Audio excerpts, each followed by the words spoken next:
Bonjour à tous, bienvenue sur la chaîne Échecs et Pédagogie. Salut Romu. Salut Laurent, bonjour à tous. Alors, pour votre étude du jour, nous vous proposons cette composition d'un certain Fritz en 1938.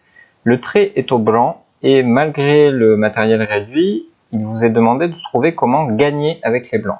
Comme d'habitude, nous vous invitons à mettre en pause la vidéo, à chercher par vous-même cette solution, puis à remettre en lecture cette même vidéo pour qu'on puisse analyser tous ensemble la solution de ce compositeur. Alors, effectivement, Laurent, tu viens de le dire, le matériel est réduit. Donc, ce qui veut dire que, les possibilités vont pas être forcément très nombreuses, et donc il va falloir essayer de les parcourir les unes après les autres et essayer de voir comment les blancs peuvent être menaçants dans cette position malgré ce matériel réduit. Donc, on voit que les blancs ont un pion de plus, et un pion qui est relativement fort puisqu'il est en C6 à 2 cases de faire promotion. Donc certainement que ce pion va jouer un rôle décisif dans la solution. On voit également que le roi noir est assez loin de ce pion. Il est en H6, un peu coupé des opérations et relativement loin. Donc on imagine que ce roi ne pourra pas faire grand-chose pour arrêter la promotion du pion C. Les pièces noires, le cavalier A2 et le fou C1 sont aussi, notamment le cavalier A2 est relativement loin aussi des opérations. Le fou C1, lui, peut revenir en jeu de manière immédiate par fou F4 échec qui contrôlerait la case C7 d'avancée du pion. Donc ça, c'est certainement quelque chose qu'il faut garder en tête puisqu'on l'a bien compris, le pion C6 va être notre élément moteur de notre recherche vers le gain. Et on a, nous, avec les blancs, on a le fou en D3 et le cavalier en D8 notamment, qui sont assez bien placés. On voit que ce fou en D3 interdit les cases H7 et G6 au roi blanc. Le cavalier D6 peut éventuellement, le cavalier D8 peut aller éventuellement sur les cases E6 et F7 pour, si besoin, pour aider à l'avancée du pion, ou peut-être parfois pour faire un échec, pour s'en prendre au roi noir. Alors on voit qu'on a nos pièces qui sont relativement actives, en tout cas bien plus que les pièces noires, et notamment le cavalier A2 qui est très très loin des opérations. Donc là, on l'a bien compris, si gain il y a, il passe forcément par l'avancée du pion C, mais malheureusement pour les blancs, on ne peut pas avancer ce pion immédiatement, puisqu'après C7, il y aurait fou F4 échec, qui perdrait notre valeureux pion d'avance. Donc il s'agit de créer une menace. Donc on va essayer de menacer C7. Et le seul coup qui menace réellement C7, c'est roi G3 qui interdit donc fou F4 échec. Ok, donc on interdit fou F4 échec qui était la ressource défensive principale des noirs. Dans la solution de Fritz, on va voir que les noirs ont différentes possibilités pour essayer de rester dans la partie. Une idée possible aussi, c'est de dire comment ça va se passer si j'insiste avec les noirs pour ramener mon fou sur F4 et en approchant le roi. On se doute que si ce fou arrive sur la diagonale H2 B8, il pourra toujours se sacrifier sur le pion et il y a des chances que ça se termine par la nulle. Oui, bien sûr. On a bien compris que c'était la ressource principale, mais heureusement, on a parlé du cavalier D8 tout à l'heure qui était à distance raisonnable du roi noir. Là, justement, il peut entrer en jeu avec le coup cavalier E6 échec, qui donc fait échec et qui en plus a le bon goût de contrôler la case F4. Et donc maintenant, après roi F6, on peut simplement avancer le pion en C7 et on va faire dame au prochain coup, puisque les noirs n'ont aucun moyen d'empêcher la promotion. Ouais, comme on l'a dit et répété plusieurs fois dans ces vidéos sur les résolutions d'études, il est très important de faire attention aux ressources défensives et plus on imagine de ressources défensives et plus on les casse surtout, plus il y a de chances qu'on n'ait pas de mauvaise surprise, on va dire.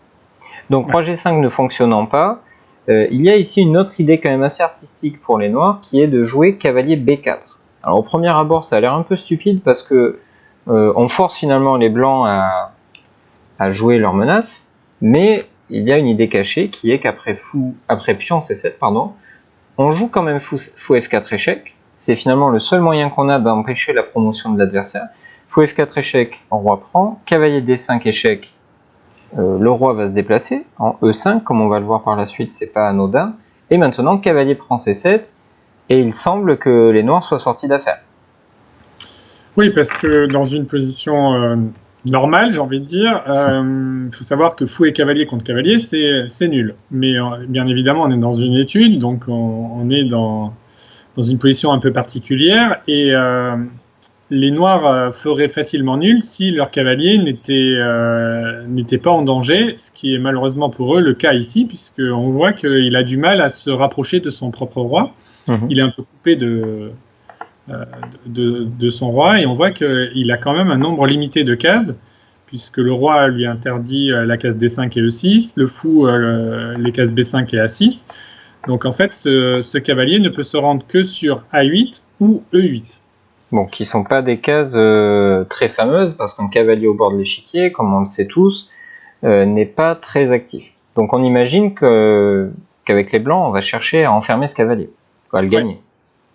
Oui, je l'ai pas précisé, mais bien évidemment, chacun doit savoir que si on gagne le cavalier, la position blanche serait complètement gagnante, puisque fou et cavalier sont capables de mater un roi dénudé. Donc, c'est peut-être l'objet d'une future vidéo si pour certains cette technique est lointaine ou inconnue, mais sachez que fou cavalier contre roi, ça gagne pour les blancs. Donc roi D6, c'est le coup qui attaque le cavalier C7, qui pose une question donc à ce cavalier, qui donc, comme on l'a dit, dispose de deux cases, soit E8, soit A8. Alors il y a une case qui fait pas très envie, c'est le coin. Hein. Finalement, c'est un peu comme il y a de très nombreuses années à l'école, hein, on n'a pas envie d'aller au coin. Ici, tout simplement parce qu'après roi C6, non seulement le cavalier n'a plus de cases pour s'enfuir, mais en plus, il va se faire d'abord attaquer, puis prendre par le roi. Donc ça, c'est relativement trivial, ça pose pas trop de problèmes.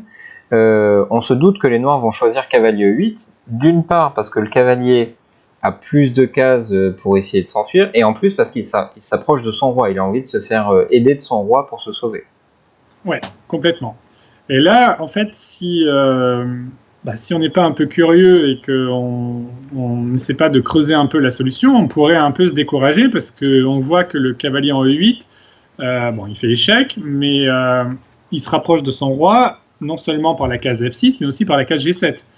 Et après, on se dit que si ce cavalier arrive proche de son roi, le roi pourra le protéger, et donc aucune chance pour les blancs de le capturer, et par conséquent de gagner la partie. Et c'est là qu'une idée supplémentaire va apparaître, et donc, je ne veux pas dévoiler la fin du film trop tôt, mais il faut justement essayer de persévérer pour trouver sans cesse des ressources. Les noirs s'entêtent à trouver des ressources défensives. Nous, à notre tour, il faut essayer d'être aussi imaginatif, et de façon à réitérer des menaces, et même en trouver de nouvelles. Ouais, poser des problèmes, très important. Ça, c'est super important. Donc là, il faut attaquer ce cavalier qui erre un peu au bord de l'échiquier, donc roi E7, pour déjà au moins lui interdire la case F6. Et là, donc, un choix se présente au noir, soit le coup cavalier G7, soit la case C7. Bon, j'ai envie de dire, on va garder le meilleur pour la fin, on va garder cavalier G7 pour... c'est la ligne principale de toute façon de l'étude, donc penchons-nous d'abord sur le coup cavalier C7. Si le cavalier, finalement, change d'avis, essaie de s'échapper de l'autre côté par C7, ici, on va employer une technique qui est très très utile dans la pratique des finales, c'est la domination du fou sur le cavalier. Alors j'ai souvenir au moins d'un livre dans lequel on appelle ça attraper le cavalier au lasso. Donc c'est le fait de poster le fou à 2 cases d'écart du cavalier. On voit ici, entre la distance entre ce fou et ce cavalier, il y a 2 cases qui les séparent. Grâce à cette technique, notre fou va manger les cases du cavalier, ou une grande partie des cases du cavalier, et une autre pièce, en l'occurrence ici le roi, va venir supprimer ce cavalier qui donc ne pourra pas s'enfuir. Alors là, il faut faire attention pendant quelques coups pour ne pas le laisser s'échapper. Donc la menace, si jamais les noirs jouaient n'importe quel coup, notre menace c'est roi D7, le cavalier n'a qu'une case en A8, et on a déjà dit qu'une fois qu'il est dans le coin, on peut l'attraper par roi C6. Donc, on va se demander ce qui se passe s'il essaie justement de rebondir en A8 et de sortir par la case B6. Désormais, après roi D6 qui menace roi C6, cavalier B6, on emploie à nouveau cette technique du lasso en mettant le fou à 2 cases d'écart par fou B3, je vais y arriver. On menace ici roi C7 qui forcerait le cavalier à venir dans le coin, puis après roi B7 ce serait fini. Et sur cavalier C8, on prend bien garde de ne pas laisser le cavalier s'échapper par la case E7, on joue roi D7. Si cavalier A7, fou A4, toujours le même lasso, et ça y est, le cavalier est attrapé, on va pouvoir le prendre. Et si le cavalier était venu sur B6, après roi C7, on retrouve notre fameuse idée du cavalier en A8 et du roi en B7. Donc ici, Romu, ça c'est plus de la technique, c'est un peu moins artistique, mais ça peut quand même avoir une utilité pratique, hein, ce genre de petites sous-variantes. Oui, ça arrive souvent dans les finales fou contre cavalier, où le fou domine le cavalier. Et donc, ce truc de placer le fou à 2 cases, à une distance de 2 cases du cavalier, est très très importante en pratique, notamment pour attraper les cavaliers qui sont au bord de l'échiquier. C'est assez pratique, oui. Exactement. Ok, on en arrive quand même au clou du spectacle, j'ai envie de dire. Si les noirs font ce qu'ils sont en train de faire depuis le début, c'est-à-dire de faire en sorte que leurs cavaliers rejoignent le roi pour qu'ils cèdent mutuellement et pour que ça permette de résister. Alors là, on se dit, c'est fichu, on n'arrivera plus à gagner le cavalier, il s'est échappé. Qu'est-ce qui fait qu'on y croit encore ? Alors, on l'a dit un peu tout à l'heure, le fou en D3 contrôle déjà les cases G6 et H7. Donc le roi noir ne peut pas se rendre sur ces cases-là, mais il dispose encore de la case G5 et H5. Et on a le cavalier D8, on l'a dit aussi, qui était à distance raisonnable du roi noir et donc par conséquent capable de faire un échec sur la case F7. Donc ça peut avoir aussi son utilité. Et le cavalier G7, bien qu'il soit revenu proche de son propre roi, n'a pas non plus des tonnes de cases, puisqu'on voit que la case E8 lui est interdite, la case E6 également, la case F5 par le fou D3, c'est toujours pas possible, et donc la seule case qui lui reste, c'est la case H5. Et donc, si on imagine, on essaie de se projeter un coup plus loin, si on imagine que les noirs sont forcés de jouer cavalier H5 au prochain coup, on se rend compte que le roi noir n'aura à sa disposition que la case G5 et la case G7. Donc il faut essayer d'anticiper un tout petit peu et se dire, ok, je vais essayer, c'est une idée, essayer de forcer les noirs à jouer cavalier H5 et en même temps, je vais contrôler les cases G7 et la case G5. Alors, la case G5, ça n'a pas l'air très difficile de la contrôler puisque on peut utiliser notre cavalier D8 qui est capable de faire un échec sur H6 et qui en même temps contrôle la case G5. Et la case G7, donc c'est la complémentarité, je vais y arriver, des pièces blanches. On peut utiliser le roi. Et par conséquent, le coup qu'il faut aller avoir vu, c'est que c'est roi F8. Oui, il ne faut pas se tromper de case, il ne faut surtout pas aller sur F7 parce que ce serait la case du cavalier, comme tu viens de nous le dire. Donc là, il faut être précis jusqu'au bout. Donc roi F8, on reste quand même sur l'idée de la domination du cavalier parce que, de la domination générale, les noirs ne peuvent pas quitter la défense de ce cavalier par leur roi, mais ils sont dominés, le roi est dominé par la présence du fou dont tu nous as parlé. Donc c'est toujours cette histoire de domination comme on le fait depuis 5 ou 6 coups maintenant pour attraper le cavalier. Et donc effectivement, comme tu nous l'as dit, on est obligé de jouer cavalier H5. Voilà, on est obligé de jouer cavalier H5 et qui, malheureusement pour les noirs, enlève une case de fuite très importante au roi noir. Et en fait, maintenant, on s'aperçoit que le roi noir n'a plus qu'une seule case, c'est la case G5.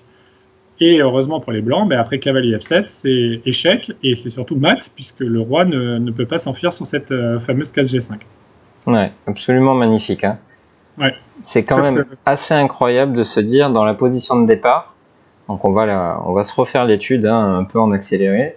C'est quand même incroyable de se dire dans cette position de départ que dans 8 coups, les noirs seront échec et mat avec leur roi sur H6 qui pour l'instant est libre comme l'air ou quasi libre comme l'air parce qu'il y a quand même le fou D3 qui défend G6 et H7.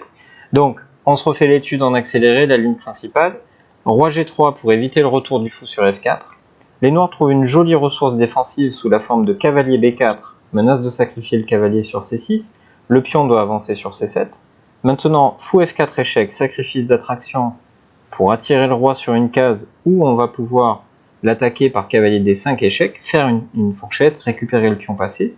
Mais maintenant, on passe à la deuxième phase de la partie, on joue pour l'enfermement du cavalier. Alors on a déjà vu qu'après roi D6, il était compliqué pour le cavalier d'aller à l'aile dame, il est obligé de se diriger vers son roi pour se faire aider, mais malheureusement, en même temps qu'il aide son roi, il le bloque aussi, et donc après roi F8, une sorte de zugzwang s'opère, et sur cavalier H5, on a le mat par cavalier F7.